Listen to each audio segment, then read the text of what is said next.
Hi friends, welcome to Telugu defence news.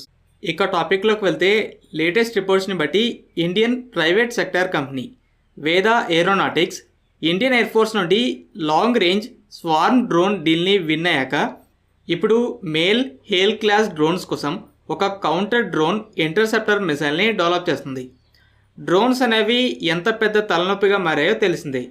చిన్నగా ఉండటం వల్ల డిటెక్ట్ చేయడమే కష్టంగా ఉంటే అవి కూడా చాలా తక్కువ ఎత్తులో ఫ్లై చేస్తున్నాయి. దీనివల్ల లైన్ ఆఫ్ సైట్ కూడా ప్రాబ్లం అయింది.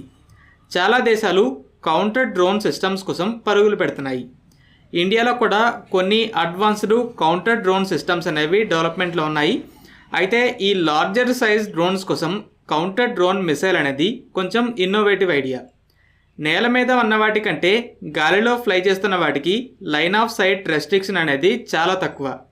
చాలా లాంగ్ డిస్టెన్స్కి చూడగలవు. డ్రోన్స్కి ఎగెనిస్ట్గా గ్రౌండ్ బేస్డ్ ప్లాట్ఫామ్స్ కంటే ఏరియల్ ప్లాట్ఫామ్స్ బాగా పర్ఫామ్ చేస్తాయని ఇరాన్ ఇజ్రాయెల్ క్లాస్ ప్రూవ్ చేసింది.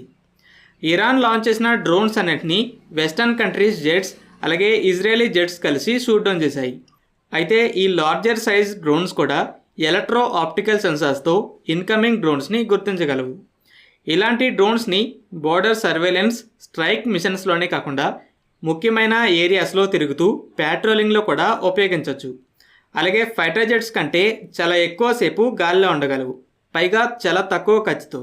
కాబట్టి ఈ ఇంటర్సెప్టర్ మిసైల్తో మేల్ అలాగే హేల్ క్లాస్ డ్రోన్స్ కొన్ని కీ ఏరియాస్లో ప్యాట్రోలింగ్ చేస్తూ డ్రోన్స్ కనపడితే షూట్ డౌన్ చేయగలవు.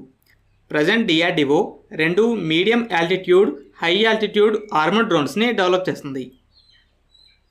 రీసెంట్గా అమెరికా ఇంకొన్ని యూరోపియన్ కంట్రీస్ కలిసి యుక్రెయిన్కి సప్లై చేసిన ఆయుధాలతో రష్యా లోపల కూడా దాడి చేయొచ్చని క్లియరెన్స్ ఇచ్చాయి. యుక్రెయిన్ రష్యా లోపల కూడా దాడులు చేస్తుందని వినే ఉంటారు.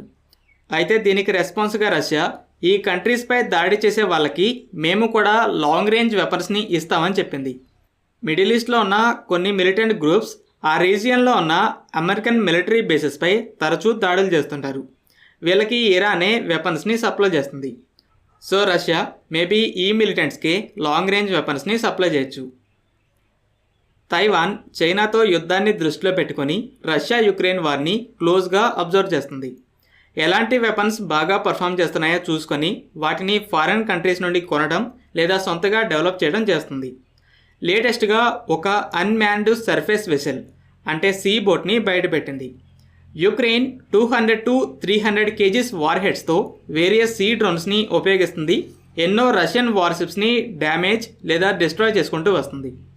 ఇవి నేవల్ గన్స్ని కూడా అధిగమిస్తున్నాయి. ఇండియన్ కంపెనీస్ కూడా కొన్ని సీ డ్రోన్స్ని డెవలప్ చేస్తున్నాయి. అయితే ఈ డ్రోన్ బోట్స్కి సర్వేలెన్స్ ఎక్విప్మెంట్ గన్సే కానీ ఇలా ఎక్స్ప్లోజివ్స్ని క్యారీ చేయగలిగే డ్రోన్స్ని ఇప్పటి వరకు ఏ కంపెనీ కూడా బయటపెట్టలేదు.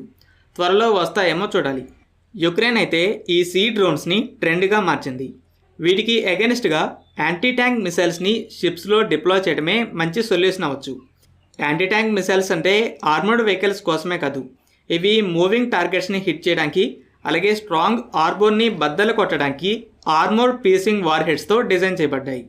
ఖచ్చితంగా బోట్స్పై కూడా ఉపయోగించవచ్చు.